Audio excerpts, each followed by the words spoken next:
గురు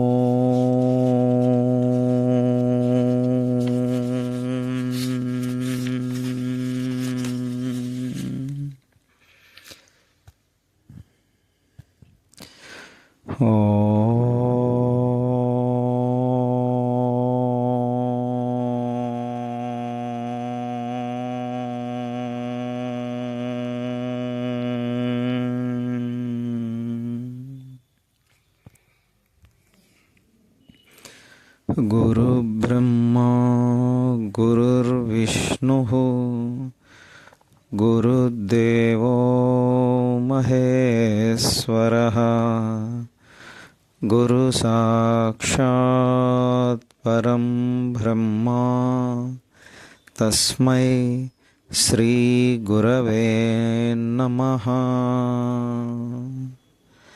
నమస్కారం మాస్టర్. నమస్కారం master KPK. నమస్కారం మాస్టర్ EK. నమస్కారం మాస్టర్ MN. నమస్కారం మాస్టర్ CV.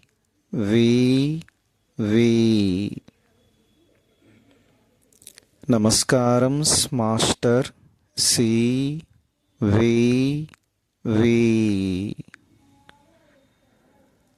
నమస్కారం మాస్టర్ CVV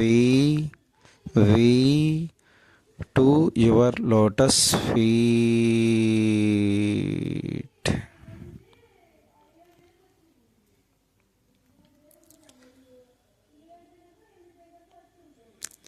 ఓం శాంతి శాంతి శాంతి. సోదర బృందానికి నమస్కారాలు. మనం శ్రీమద్ భాగవతం రహస్య ప్రకాశం చదువుకోవడం కార్యక్రమంలో ముందుగా కొన్ని ప్రార్థనా పద్యాలు. పలికెడిది భాగవతమట పలికించు విబుండు రామభద్రుండట నే పలికిన భవహరమగునగనేలా. భాగవతము తెలిసి పలుకుట చిత్రంబు శూలికైన దమ్మి చూలికైన విబుధ జనుల వలన విన్నంత కన్నంత తెలియవచ్చినంత తేటపరుతూ ధీరులు నిరపేక్షులు ఆత్మారాములు అయిన మునులు హరిభజనము నిష్కారణము చేయుచుందురు. నారాయణుడట్టివాడు నవ్య చరిత్ర. ఓయమ్మా నీ కుమారుడు మా ఇండ్లను పాలు పెరుగు మననీయడమ్మా. పోయదమెక్కడికైనా మా అన్నల సురభిలాన మంజులవాణి. అమ్మా మన్ను తినంగనే శిశువునో ఆ కుంటినో వెర్రినో నమ్మంజూడకు వీరి మాటలు మదిన్ నన్నీవు కొట్టంగా వీరి మార్గంబు ఘటించి చెప్పెదరు కాదే నిన్మదీయాస్య గంధమాగ్రాణము చేసిన వచనముల్ తప్పైన దండింపవే.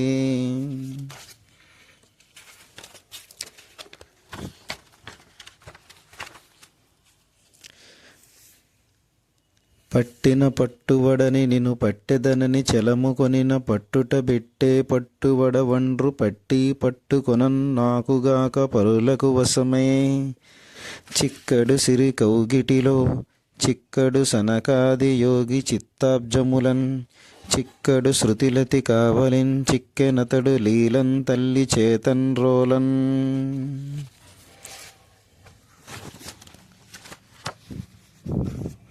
మనం భాగవతం రహస్య ప్రకాశంలో దశమస్కందం పూర్వభాగంలో 348 పద్యాల వరకు చదువుకోవడం జరిగింది. తదుపరి 349 పద్యం నుంచి నేడు చదువుకుందాం.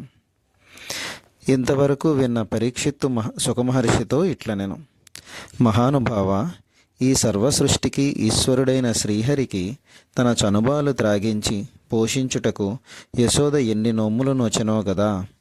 నందుడు కూడా శ్రీహరిని తన కుమారుడని భావించి బాధ్యత వహించి పెంచి పెద్దవానిని చేసెను. ఈ అదృష్టము పట్టుటకు అతడెన్నో తపస్సులు చేసి ఉండవలెను. శ్రీహరియందు భక్తి శ్రద్ధలు కలిగి అతడి లీలలను కావ్యములుగా వ్రాసిన కవులు చివరకు మోక్షమునే పొందుచున్నారు. అటువంటిది శ్రీహరికే తల్లిదండ్రులు కాగలిగిన ఆ మహాత్ములు చివరికి ఎంత ఉత్తమ స్థితిని పొందగలరో కదా. యశోదానందుల పూర్వజన్మ వృత్తాంతం. పరీక్షిత్తు సందేహము విని సుఖమహర్షి ఇట్లనెను: మహారాజా, దేవతాగణములలో వసువులు అను దేవతలు ఉన్నారు. వారు 8 మంది. ఈ వసువులలో ద్రోణుడనువాడు ముఖ్యుడు. అతని భార్య ధర. బ్రహ్మదేవుడు వారిద్దరిని భూలోకములో మానవులై పుట్టవలెనని ఆదేశించాను. శ్రీహరి సేవాభాగ్యము లభించినచో భూలోకములో జన్మించుటకు వారు అంగీకరించిరి. బ్రహ్మదేవుడు వారి కోరికను మన్నించను. వారు యశోదానందులై భూమిపై జన్మించిరి. శ్రీహరి బ్రహ్మదేవుడిచ్చిన మాటను గౌరవించి యశోదానందులకు పుత్రుడై వర్తించి వారిని అనుగ్రహించను. యశోద బాలకృష్ణుని రోటికి కట్టుట. ఇట్లుండగా ఒకనాడు నందుని ఇంటిలో ఉన్న పిల్లలందరూ తమ తమ పనులపై బయటికి వెళ్ళిపోయిరి. యశోదాదేవి పెరుగు గిలకొట్టుటకు ఉపక్రమించను. కవ్వపు స్తంభము దగ్గర ఒక పెద్ద కుండను కుదురులో పెట్టి ఉంచెను. దానిలో పసుపు పచ్చని రంగులో మెరియుచున్న చిక్కని మేగడలు పోసి కవ్వమునకు పెద్ద త్రాటిని చుట్టి కవ్వమును కుండలో ఉంచెను. 2 చేతులతో త్రాటిని పట్టుకొని మేగడ పెరుగును చిలుకుట ప్రారంభించెను. ఇక్కడ వివరణ: ఇటువంటి మజ్జిగ కవ్వమును గురించి ఈనాటి వారిలో చాలామందికి తెలియదు. ఇంటి కప్పులో నుండి భూమిలోనికి గట్టి స్తంభం ఒకటి పాతి పెట్టబడి ఉండును. 5 అడుగుల పొడవున్న ఒక కర్రకు చివర పెద్ద కవ్వము అమర్చబడి ఉండును. పైన క్రింద 2 తాళ్లతో ఈ కవ్వము స్తంభమునకు వదులుగా తగిలించబడి ఉండును. కవ్వము కర్రకు మధ్యలో ఒక పొడవైన త్రాడు 2 చుట్లు చుట్టబడి ఉండును. కవ్వపు గుత్తిని పెరుగు కుండలో ఉంచి కవ్వపు త్రాటిని 2 చేతులతో పట్టుకొని ముందు వెనుకలకు లాగుచుండగా కవ్వము మజ్జిగను చిలుకుచుండను. యశోద గిలగొట్టుచుండగా ఆ దృశ్యము మనోహరముగా ఉండెను. ఆమె ఎర్రని అరచేతుల కాంతి ప్రసరించుటచే కవ్వపు త్రాడు పగడపు తీగవలే ఉండెను. 2 చేతులతో ముందు వెనుకలకు లాగుచుండగా పాలిండ్లపై ఉన్న వస్త్రము జారుచుండెను. పాలిండ్లపై కొంగు జారి మెడలోని హారములు చిక్కుపడుచుండెను. చిరు చెమటలు కలిగిన ముఖము మంచులో తడిసిన పద్మం వలె శోభిల్లెను. నడుము జవజవలాడుచు కదులుచుండెను. చేతుల కంకణ క్వాణములు చెవులకు ఇంపుగా వినవచ్చుచుండెను. జడకొప్పు జారెను. చెవుల కుండలములు కదులుచు ప్రకాశించుచుండెను. గదిలో ఉన్న బాలకృష్ణుని ఉద్దేశించి ఆమె పాట పాడుచుండగా చెట్లు కూడా చిగురించుచుండెను. తల్లి ఇట్లు పెరుగు చిలుకుచుండగా బాలకృష్ణుడు గంతులు వేయుచు చిందులు తొక్కుచు అమ్మా రావే వచ్చి పాలియ్యవే అనుచు మారాము చేయుచు దగ్గరికి వచ్చి కవ్వమును గట్టిగా పట్టుకొనెను. అట్లు కవ్వము పట్టుకున్న కుమారుని చూచి యశోద నవ్వుచు పెరుగు చిలుకుట ఆపి వానిని ఒడిలో కూర్చుండబెట్టుకుని పాలిచ్చుచు వేళ్లతో జుట్టు దువ్వుచు లాలించుచుండెను. బాలకృష్ణుడు ఆత్రముగా పాలు త్రాగసాగెను. కానీ అతడు కడుపు నిండా పాలు త్రాగులోపనే అవతలి పొయ్యపై పాలు పొంగిపోవుచుండుట యశోద గమనించెను. ఆమె వెంటనే బాలుని పీటపై కూర్చుండబెట్టి గభాలున లేచి పాలు దించుటకు వెళ్ళెను. ఆకలి తీరని బాలకృష్ణుడు కోపముతో దగ్గరలో ఉన్న రాతితో పెరుగు కుండను పగులగొట్టెను. అంతటితో ఊరుకుండక దానిలో ఉన్న వెన్నను ముద్దలుగా మింగుచునే దొంగ ఏడుపుతో కన్నీరు కార్చుచుండెను.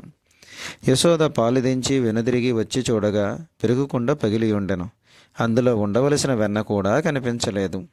కుండ పగులగొట్టినందుకు కొంత కోపము వచ్చినను తన కొడుకు వెన్న తిన్నాడని గ్రహించి ఆమె నవ్వుకొనెను.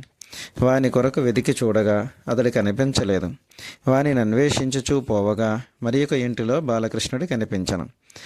అతడొక రోలు బోర్లించి దానిపై ఎక్కి ఉట్టిలో ఉన్న వెన్నను తీసి కోపముతో ఒక కోతికి పెట్టుచున్నాడు. ఆమె చిరుకోపముతో ఒక చెర్నాకోలు చేతబట్టుకొని, ఓరి సుభద్ర, కానిమ్ము కానిమ్ము, ఇట్లెంతకాలము అల్లరి చేసేదవో చూచెదను. ఇంతవరకు నిన్నెవ్వరనూ పట్టుకొనుట లేదని, ఎవ్వరనూ దండించుట లేదని నీకు ధైర్యముగా ఉన్నది. నీ చేష్టలనెవ్వరనూ అడ్డగించుట లేదని, భయపెట్టుట కూడా లేదని కదా నీవింత తుంటరి పనులు చేయుచున్నావు.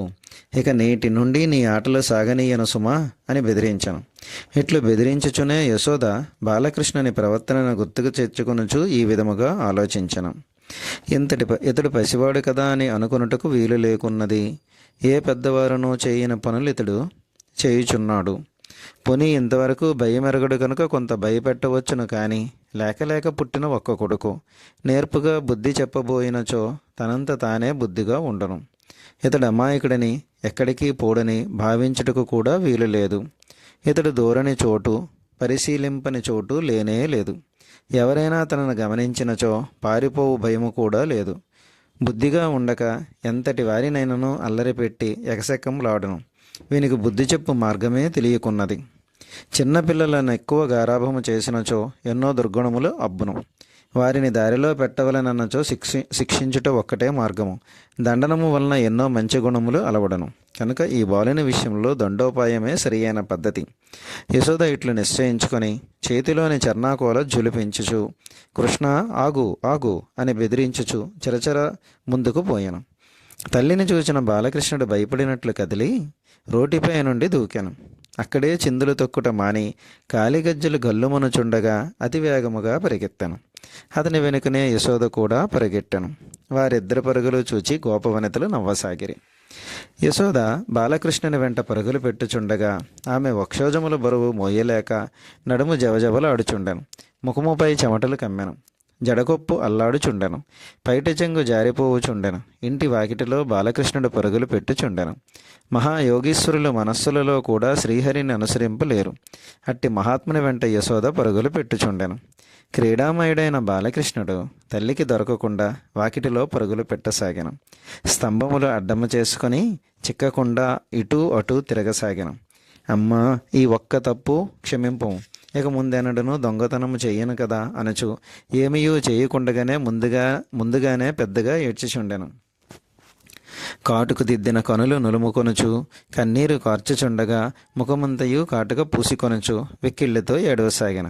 తల్లి ఏ పక్క నుండి వచ్చును అని ఓరకంట ఆమెనే గమనించుచుండెను. యశోద పరిగెత్తి చివరికి వానిని పట్టుకొనెను.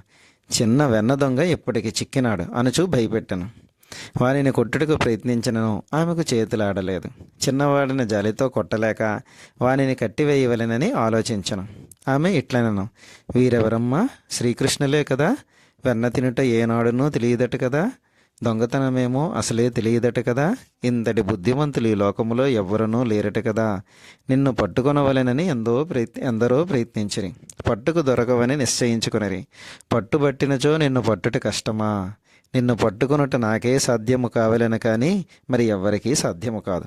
నేను అను ప్రజ్ఞలో నిలబడి ఉన్నప్పుడే దేవుని పట్టుకొనుటకు అవకాశం ఉండునని ఇక్కడ వివరణ ఇచ్చారు.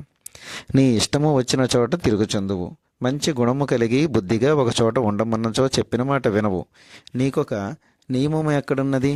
క్షణకాలము మరిచినచో జర్రున జారి ఎటో పారిపోయేదువు. నిన్ను అదుపులో నుంచుట ఎట్లో తెలియకున్నది. ఇక్కడ మాస్టర్ గారి వివరణ. ఈ పద్యములోను తర్వాతి పద్యములోని భగవంతుడైన శ్రీహరికి బాలకృష్ణునికి కూడా సమన్వయించినట్లు అర్థములున్నవి.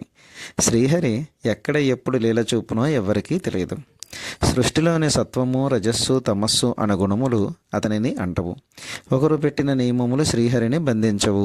అతనిని స్మరించినంతకాలము అతడు మనలో నిలబడి ఉండును. మనము మరిచిపోయిన క్షణములో అతడు మన మనస్సులో నుండి జారిపోవును. ఈ క్రింది పద్యములో బాలకృష్ణుని అల్లరి ఒక వంక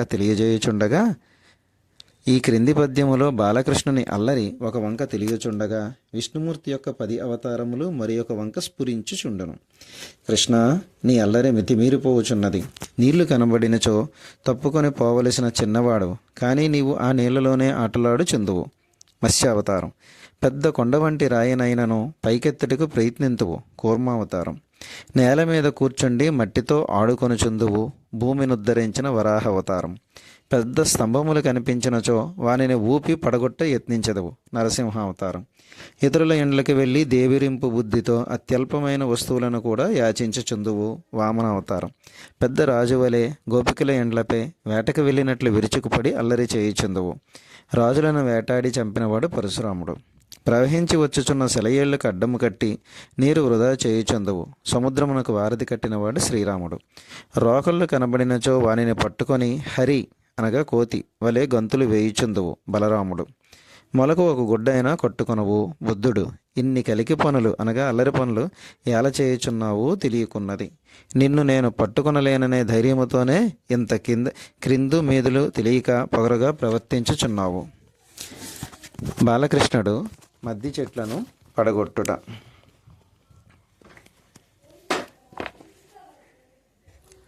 బాలకృష్ణుడు మద్ది చెట్లను పడగొట్టుట. యశోద ఈ విధముగా బాలకృష్ణుని ప్రవర్తనలోని లోటుపాటులను చూపి మందలించను. అట్లే తనకు తెలియకుండా విష్ణులీలలను కూడా స్మరించను. ఆ తరువాత నవనీత చోరుడైన బాలకృష్ణుని లాగుకొని పోయి ఒక రోటికి కట్టివేశాను. అప్పటికి బాలకృష్ణుడు తీయగా మాట్లాడుచు ఆమె కోపము తగ్గించుటకు యత్నించాను. ఆ బాలుని నుదుట ముత్యాల పథకం వేలాడుచూ ప్రకాశించుచుండెను. శ్రీహరిని కట్టగలవారెవరునూ లేరు, కానీ అతడు భక్తులకు వసుడై వారు చెప్పినట్లు ఆడుచుండును. కట్టుకొయ్యకు కట్టివేయబడిన ఏనుగు గున్నవలే బాలకృష్ణుడు నిలబడి ఉండెను. నారాయణుడు బయట లోపల మొదలు చివర మధ్య అను స్థితి భేదములు లేనివాడు. కానీ సృష్టిలోని లోకములన్నిటిలోనూ లోపల అతడుండును, అతీతముగా కూడా అతనుండును. లోకముల సృష్టికి ముందు అతడుండును, లోకములు అంతమైన తర్వాత కూడా అతడుండును. సృష్టిలో అతడుండును, లోకములను పుట్టించువాడు, అంతరింపచేయువాడు, సృష్టిగా ఉన్నవాడు అతడే. భక్తురాలు కనుకనే యశోద బాలకృష్ణుని కట్టగలిగిన కానీ లేనిచో వానిని కట్టుటకు ఎవ్వరికి సాధ్యం. ఆ యశోదాదేవి తన కుమారుడనియే భావించి పట్టుకొని నడుముకు త్రాడు కట్టెను. కానీ అతని కడుపులో ఎన్నో బ్రహ్మాండములు ఇమిడి ఉన్నవని తెలిసినచో కట్టి ఉండేది కాదు కదా. శ్రీహరి సర్వస్వతంత్రుడు. శ్రీదేవి కూడా అతనిని తన కౌగిలిలో పట్టి ఉంచవలెనని చూచినచో అతడు చిక్కడు. యోగి పుంగవులైనను తమ మనస్సులను పద్మములలో నిలుపుకొనవలెనని యత్నించినచో అతడు చిక్కడు. అల్లిబిల్లి తీగల వలె అల్లుకొని ఉన్న వేద లతలలో కూడా శ్రీహరి ఇమిడి ఉండడు. అట్టి మహానీయుడు తల్లి చేతిలో చిక్కి రోటికి కట్టబడుటకు సంసిద్ధుడయ్యాను. ఇక్కడ మాస్టర్ గారు వివరణ ఇచ్చారు. శ్రీహరి శ్రీదేవి కౌగిటిలో ఉండును, కానీ ఆమె అతనిని అక్కడే పట్టి ఉంచవలెనని చూచినచో అతడు నిలువడు. అట్లే యోగి పుంగవులు కూడా తమ హృదయ పద్మములలో శ్రీహరిని భావింతురు. ఆ శ్రీహరి సాన్నిధ్యం అట్లే ఉండవలెనని కుతూహలపడినచో ఆ కుతూహలమే వారికి శ్రీహరి సాన్నిధ్యమును దూరము చెయ్యును. వేదములన్నీయూ అల్లిబిల్లిగా అల్లుకొని ఉండును, అవి అన్నయూ శ్రీహరి సాన్నిధ్యమును ప్రతిపాదించును. శ్రీహరిని చేరుటకు అవి మార్గములే కాని వానిలో శ్రీహరి చిక్కడు. వేద విజ్ఞానమే ప్రధానమని నమ్మిన వారికి అదియే మిగులును, కానీ శ్రీహరి సాన్నిధ్యము లభింపదు. పద్మములు అనుటలో విశేషమున్నది. మానవ వ్యూహములో 6 చక్రములు, 7వది సహస్రార చక్రము ఉన్నవి. అవి అన్నయూ యోగ సాధనలో సాధకుని పురోగతికి సహాయము చేయుచుండును. కానీ ప్రకృతి ధర్మములకు తన స్వభావ ధర్మములకు మాత్రము సాధకుడు బద్ధుడై ఉండును. యోగ సాధనలో ఒక స్థాయికి చేరిన తరువాత ఆ చక్రములు ఒక్కొక్కటిగా పద్మములై వికసించును. అనగా చక్రములన్నయూ నిద్రాణ స్థితిలో ఉన్న పద్మపు మొగ్గల వంటివి. మొగ్గలలో లేని అందము, రూపము, రంగుల మేళనము, సుగంధము మొదలైనవన్నీయో పద్మములలో ఉండును. అట్లే యోగసిద్ధునిలోని కరుణ, ప్రేమ, సత్యము మొదలైన కళ్యాణ గుణములు పనిచేయుచు జగత్తులకు శుభంకరములై ప్రవర్తించును. కనుకనే man is bound in 6 chakras and the 7th. Man is liberated in 6 lotuses and the 7th అని మాస్టర్ ఈకే గారు మార్మికముగా నిర్దేశించిరి. అమాయకురాలకు యశోదాదేవి బాలకృష్ణుడు తన ముద్దుల కొడుకుని మాత్రమే భావించి వాని పొట్టను కట్టవలెనని ప్రయత్నించి పొడవైన త్రాడు తెచ్చను. దానిని రోటికి చుట్టి బాలకృష్ణుని నడుము చుట్టూ చుట్టగా 2 అంగుళముల తాడు తొక్కవయ్యను. మరి ఒక తాటిని జత చేసి ప్రయత్నించగా సరిగ్గా 2 అంగుళములే తొక్కవయ్యను. అట్లు ఎన్ని తాళ్ళు తెచ్చిననో కొద్దిగా తక్కువయ్యను. ఆ విధముగా ఇంట్లో ఉన్న తాళ్ళన్నీయో తెచ్చి కట్టుటకు ఆ తల్లి యత్నించిననో బాలకృష్ణుని బొజ్జ చుట్టూ తాడు తిరిగి రాలేదు. ఈ లోకములన్నిటినీ దాచుకున్న ఆ చిన్ని బొజ్జను కట్టుటకు ఎవరికి సాధ్యము? చిన్నపిల్లల పొట్టను బొజ్జ అనుట తెలుగు నుడికారం. ఈ పలుకుబడిని చక్కగా ప్రయోగించిన పోతనగారు అచ్చముగా తెలుగువారి బాలకృష్ణని ప్రదర్శించిరి. ఈ విచిత్రము చూచిన యశోదయు వింత చూడవచ్చిన గోపవనితలు నివ్వెరపోయిరి. యశోదకు అలసట వలన చెమటలు పోయిచుండెను. కొంగు జారిపోయాను. జుట్టుముడి విడిపోయి విరిదండలు జారిపోవుచుండెను. ఎవ్వరికినీ పట్టుట సాధ్యము కాని తనను పట్టి కట్టవలెనని యత్నించుచున్న ఆ తల్లిని చూచిన బాలకృష్ణునకు జాలి కలిగెను. సకల జీవుల బంధములను తొలగించగల ఈశ్వరుడైన బాలకృష్ణుడు తల్లి శ్రమను గమనించి తనకు తానే కట్టబడుటకు సిద్ధపడెను. సజ్జనులకు ఆప్తుడైన వాడు కనుక తల్లికి కట్టుబడిపోయాను. ప్రియమిత్రుడైన శ్రీహరి వెంట సంచరించు శంకరునికింతటి అనుగ్రహము లభించలేదు. శ్రీహరి హృదయమునందు నివసించు శ్రీదేవికి గాని శ్రీహరికి కుమారుడని సంతసించు బ్రహ్మదేవునికి గాని ఇంతటి అనుగ్రహము లభించలేదు. అంతటి మహానుగ్రహము స్వామి ఒక గోపవనితకు ప్రసాదించను. శ్రీహరి